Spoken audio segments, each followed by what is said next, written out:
Denny Schaffer. Live from the Fleet Auto Body Studios. Rush Radio 99.5 WRNO. Bob.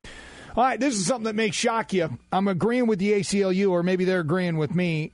A federal judge has temporarily blocked enforcement of the New Orleans law recently used to arrest Christian evangelists that were preaching Bourbon Street during Southern decadence. Part of the city's recently enacted aggressive solicitation ordinance. The ACLU took this up. Their lawyer, Justin Harrison, joins us now on the Charter Communications Hotline. Morning, Justin. Good morning, Danny. How you doing? Are you kidding me? I'm living the dream, dude. All right, so you and I, we're in agreement on this deal. I mean, this is obviously a clear-cut case of freedom of speech, right? Yeah, absolutely. You know, when the group that we represent, well, actually, I should clarify and say that we represent one of the congregants. Her name is Kelsey McCauley, and she usually goes out there every Friday and Saturday night. She preaches with her friends and family. And when they contacted us and explained the situation, we were appalled. Seriously? Because most people think the ACLU is a bunch of God haters. You guys aren't God haters? Not at all. Okay. We are First Amendment lovers. All right. But so God doesn't have anything to do with it? No. This is a clear-cut case of First Amendment violation, and you know the ACLU is happy to take the case on behalf of Christian evangelicals. Awesome. And we're happy to get out there and represent anybody of any faith whose First Amendment rights are threatened by the government. That's awesome. Now, so it's no longer in effect. A judge granted last Friday and stopped it, right? Preliminary injunction? Well, yeah, the temporary restraining order. And okay, is that what it was? All right. No, that's all right. There's a preliminary injunction hearing coming up. Oh, that's what it is, and that's on the 1st. Yeah. A TRO is good for about 14 days, and then in that time you have another hearing, and then that hearing is for the preliminary injunction. So, do you believe, Justin, like I do, that this ordinance was set up to single out religious folks to get them to stop preaching about Jesus in the quarter? Well, you know, I think it was definitely put in place by the city to control the tone and some of the religious fervor on Bourbon Street. You know, and the funny thing too is that the city was not enforcing this. It's been on the books since I think last October. Yeah, it has. And only within the last couple of weeks have they begun sort of selectively singling out groups. And I think it started during decadence. Our clients were not affected during decadence. They were actually, some of the guys in Raven Ministries were arrested on Friday the 14th, which I believe was the week after decadence. Yeah, we've got some of those folks going to join us at 8:35 on our show today. Let me ask you this, because here's the part that I struggle with, Justin. Does freedom of speech have a volume? Because some of these preachers are really, really loud. These aren't bullhorns, my friend. These are full-blown PA system, 300, 400, 500 watts, blasting out their message of Jesus, which I like. I like the good news. But do they have a right? What are your thoughts on being able to blast it over these battery-powered PA systems?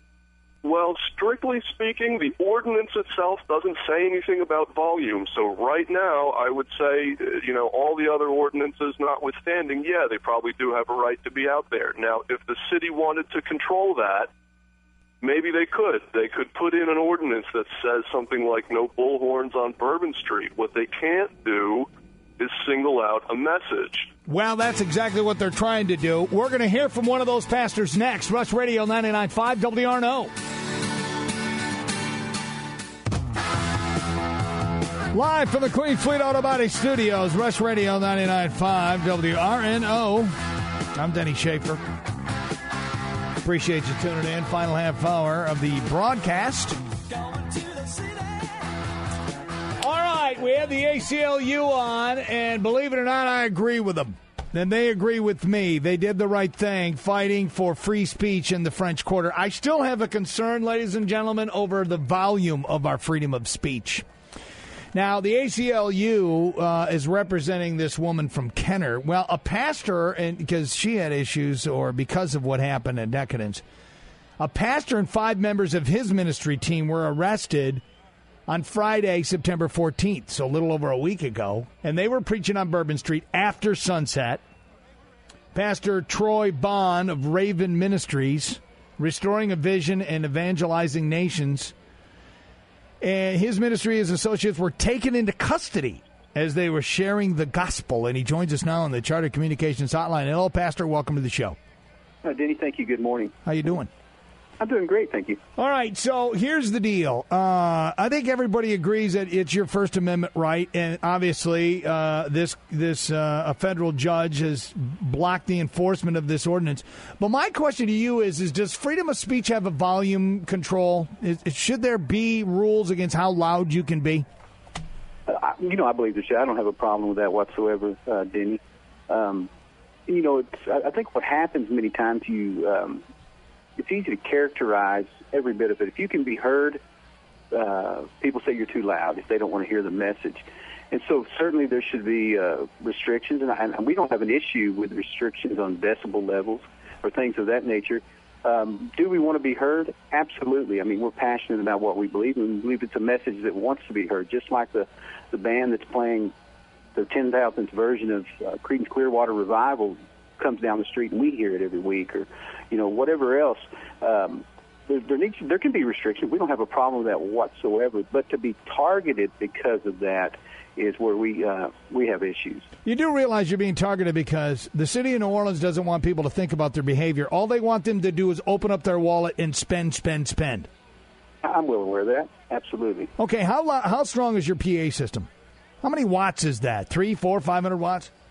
I'm not real sure what it is. It's a portable system, and it cranks it out, buddy. It's loud. Yeah, within 15 feet, it's clear, and we intentionally set it up in a way that it's not. I always hear this word bullhorn. A bullhorn is a totally different device that's made to aim at someone that you're wanting to really blast them with the volume of sound. Our PA system is set up on a tripod that's at least 7 feet off the ground, so it's over the top of the head, so the tones are lower. And so, which means it's a lot more effective, and it's a lot louder. Well, it's clear. It's clear as far as the volume or the decibel level. I've never seen an officer step out there with there's ordinances on the books concerning calibrated sound level meters. And so they didn't say you guys were too loud. Never have. That's interesting. If you're just joining me, it's Pastor Troy Bohn, Raven Ministries, and Rush Radio 99.5 WRNO. I'm Denny Schaffer. Let me play a little bit, and you guys tell me if you think this is too loud. We just want to thank Jesus Christ for coming out here tonight. We know that He leads and guides us into all truth. I just want to thank Jesus for setting me free so I can proclaim the good news for the captive. So I love it. You guys are giving a shout-out to Jesus. Now, is that you, Pastor, or is that one of your people? That sounded like Brian Idleman, young man that works in our ministry. I tell you what, he was on a mission. I mean, he was. He really got passionate and got into it. We love God and continue to walk after the world. Walking after okay with Jesus. That's what Jesus said. And we're just out here preaching the good news, the gospel, the word of God. That sounds pretty darn loud, Pastor. Depending on where you're standing. I mean, I don't know where it was recorded from. If you're standing directly in front of the speaker at 5 feet, it's going to sound a lot louder than it is at 25 feet. I mean, that's pretty arbitrary. How long have you guys been doing this? I started coming to the city. I pastored in Texas for 14 years and was invited to the city of New Orleans for the first time in '96, and came and fell in love with the city. I mean, for me, it was almost like an epiphany. I saw really the words of Jesus in Matthew chapter 9, where He said, the harvest is plenteous, but the laborers are few. He prayed for laborers in harvest. 2003, my wife and I and my 2 children, who were just teenagers at the time, loaded up and came to New Orleans and made this our home. And we're talking to Pastor Troy Bohn from Raven Ministries, recently arrested Friday night, September 14th, because he was preaching on Bourbon Street, and that ordinance has now been lifted. Pastor, welcome back to the show. Hey, thank you, Denny. All right, so what's the most outrageous thing that you've ever seen when you're out there on any given night on Bourbon Street? The typical things. The most outrageous thing to me was seeing a young man lose his life in front of a local club. 15 minutes after I tried to stop him and have a conversation with him, he pulled away from me. He was walking past with a group of 5 or 6 other young men, and I said, "Hey, can I talk to you just for a second?" And he kind of looked at me and said, "I don't have time for that." 15 minutes later, he was killed by a bouncer in front of a club.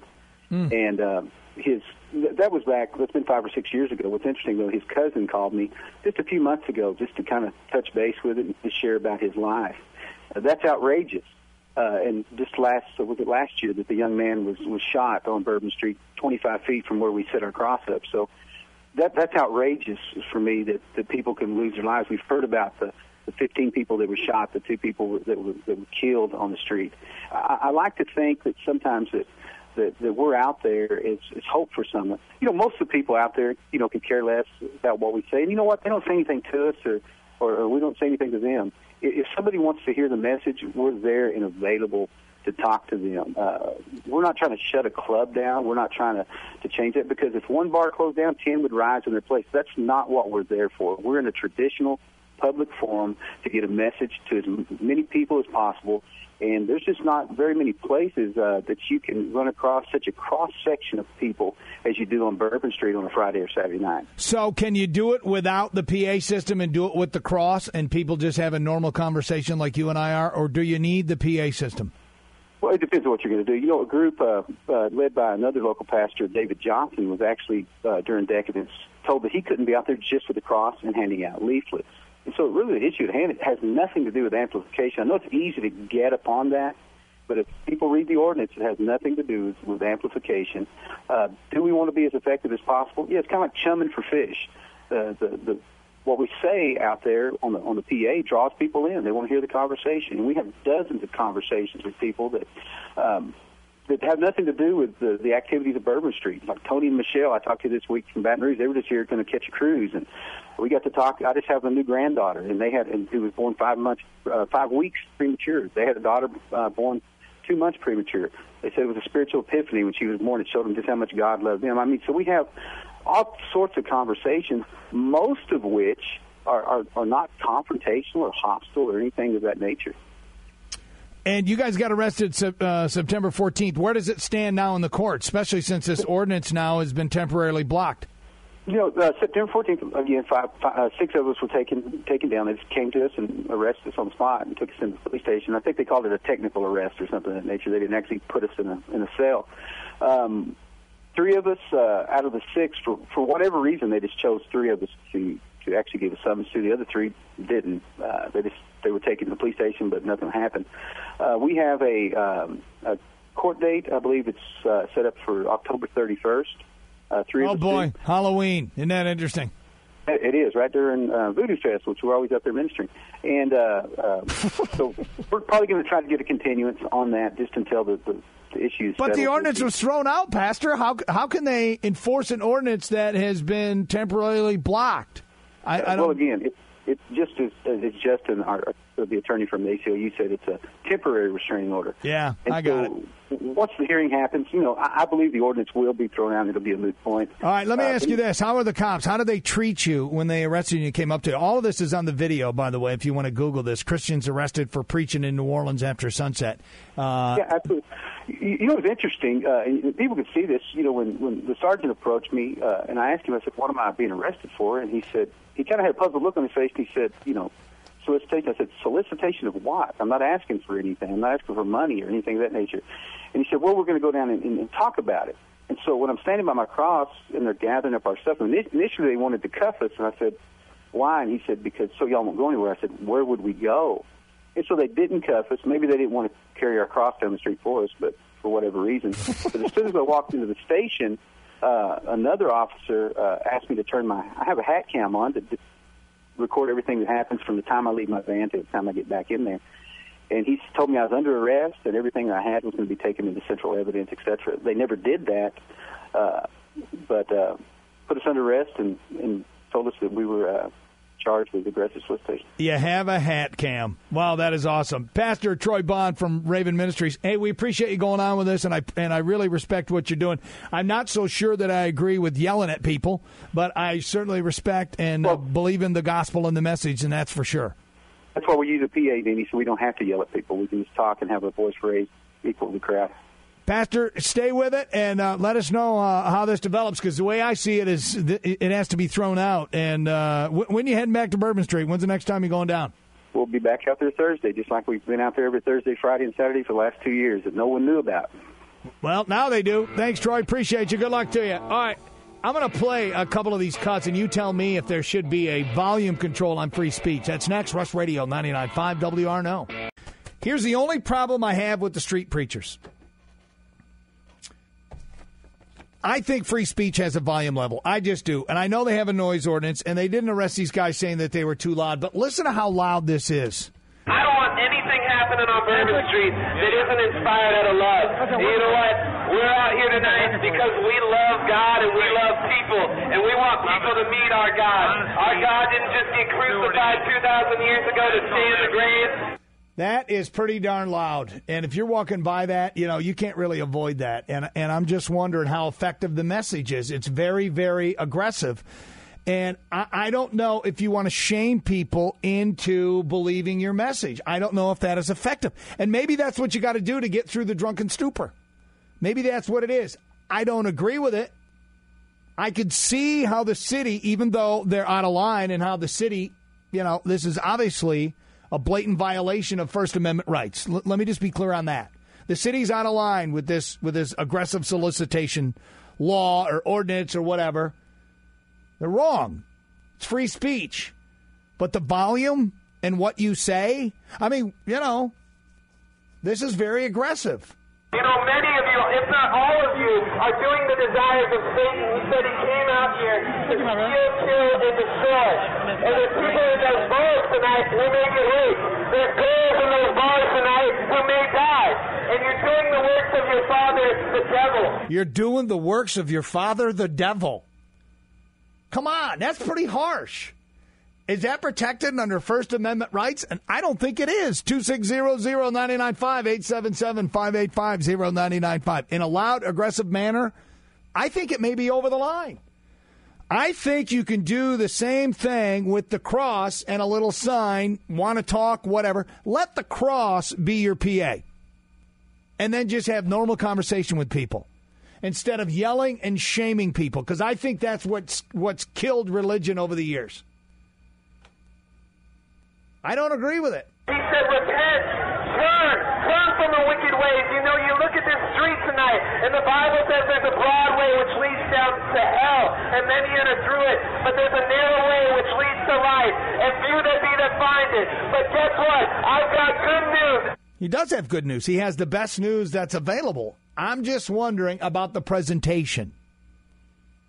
You mentioned you're doing the works of your father, the devil. You're going to hell if you don't repent. That is strong stuff. The Bible says that once the Son has set you free, you're free indeed. You're no longer addicted to sex. You're no longer addicted to alcohol.